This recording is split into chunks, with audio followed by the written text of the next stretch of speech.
और आगे बढ़ लेते हैं। अगली बड़ी खबर है, वन रक्षक सीधी भर्ती परीक्षा 2020 में फर्जीवाड़े का ये पूरा मामला है। और अपडेट आपको दे दें कि खुलासा हुआ है एसओजी की जांच में ये कि भरतपुर के भुसावर के मूल अभ्यर्थी भरत मीणा की जगह किसी और डमी कैंडिडेट ने परीक्षा दी थी। डालूराम मीणा ने पूछताछ में खुलासा हुआ है कि उसने श्रवण बिश्नोई के जरिए डमी कैंडिडेट बिठाया था। परीक्षा का आयोजन हुआ था 12 नवंबर 2022 को। आवेदन पत्र और परीक्षा उपस्थिति पत्र पर डमी कैंडिडेट की फोटो और हस्ताक्षर मूल अभ्यर्थी भरत मीणा से अलग हैं। जांच में सामने ये भी आया है कि भरत ने केवल आवेदन किया था जबकि परीक्षा किसी और ने दी थी। और इससे पूछताछ एसओजी की टीम कर रही है और खुलासा सामने आया है। और ये बड़ा खुलासा है कि इसने कई एग्जाम दिए हैं डमी कैंडिडेट बनकर। सिर्फ एक या दो नहीं बल्कि करीब करीब 8 से ज़्यादा ऐसे परीक्षा रही हैं जहां ये डमी कैंडिडेट बनकर डालूराम पहुंचा है। और ये इसने खुद कबूलनामा पूछताछ में किया है। और क्या बड़े खुलासे कर रहा है ये एसओजी की पूछताछ में, जरा जान लेते हैं। सहयोगी वीरेंद्र से इस वक्त हमारे साथ जुड़ चुके हैं। वीरेंद्र, बताएं जरा, डालूराम जो बड़ा कबूलनामा ये कर रहा है कि 8 से 10 ऐसी परीक्षा रही हैं जहां ये डमी कैंडिडेट बनकर पहुंचा है, और क्या कुछ पूछताछ में जानकारी मिल रही है?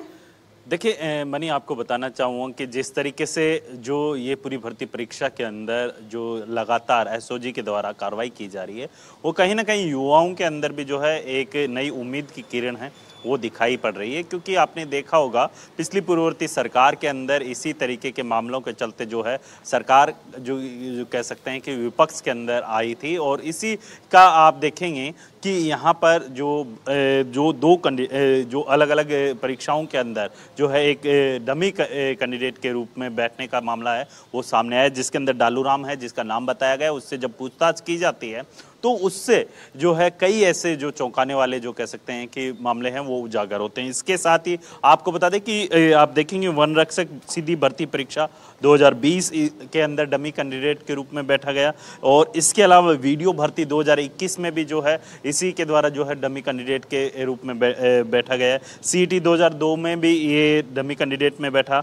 और इसके अलावा 2022 की जो सीईटी 2022 सीनियर सेकेंडरी स्तर की जो परीक्षा होती है उसमें भी डमी कैंडिडेट के रूप में बैठा। पटवार भर्ती है, पशु परिचर भर्ती है, और पुस्तकालय अध्यक्ष भर्ती है, लेब एएसआई भूगोल भर्ती है। ऐसे कई जो भर्तियां हैं उनके अंदर एज ए डमी कैंडिडेट के रूप में जब एक व्यक्ति बैठता है और उसके द्वारा जब कबूल किया जाता है तो जाहिर सी बात है कि जिस तरीके से एसओजी कार्रवाई कर रही है उससे जो है युवाओं के अंदर जो है एक उत्साह है वो अवश्य देखने को मिलता है। लेकिन आप देखेंगे जिसके अंदर आप एक भरत मीणा करके जो इसके अंदर कैंडिडेट है उसके द्वारा केवल जो है उस परीक्षा के अंदर ही यहाँ पर आवेदन किया जाता है, लेकिन एग्जाम है वो किसी अन्य व्यक्ति के द्वारा दी जाती है। और उसके अंदर कई ऐसे चौंकाने वाले जो नाम है। अच्छा वीरेंद्र, ये बताएं दर्शकों को ये बताएं करीब 8 से 10 एग्जाम रहे जहां ये डमी कैंडिडेट बनकर पहुंचा। किन किन परीक्षाओं में डमी कैंडिडेट बनकर पहुंचा, इसको लेकर इसने जानकारी दी है पूछताछ में?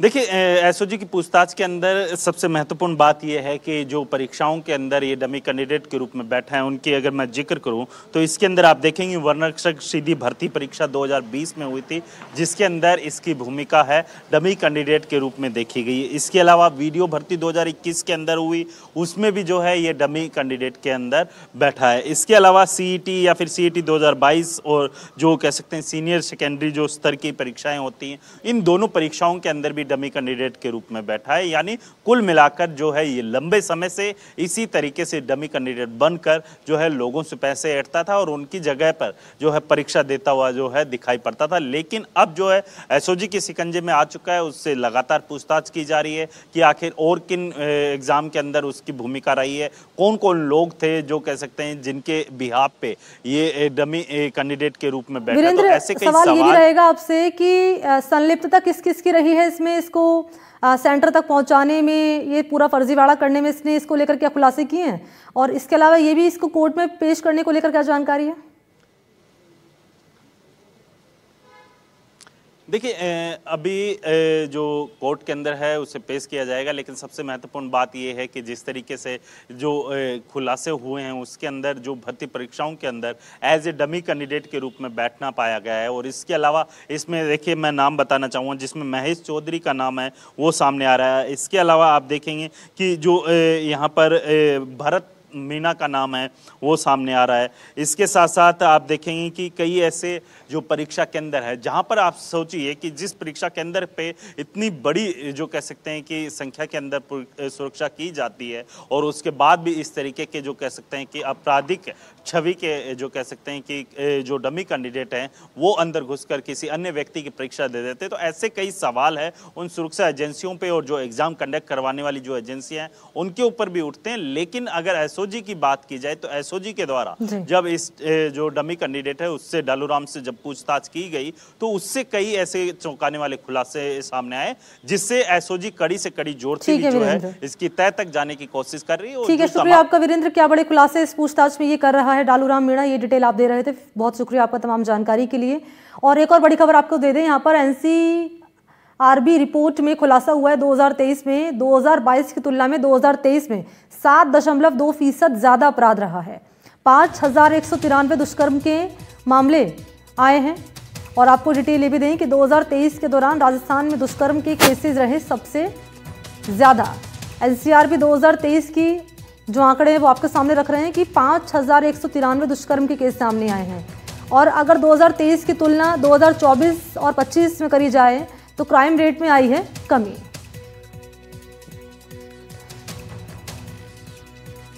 तो दुष्कर्म के मामले में राजस्थान देश में सबसे टॉप पर आया है। पूरे देश में सबसे ज्यादा महिलाओं की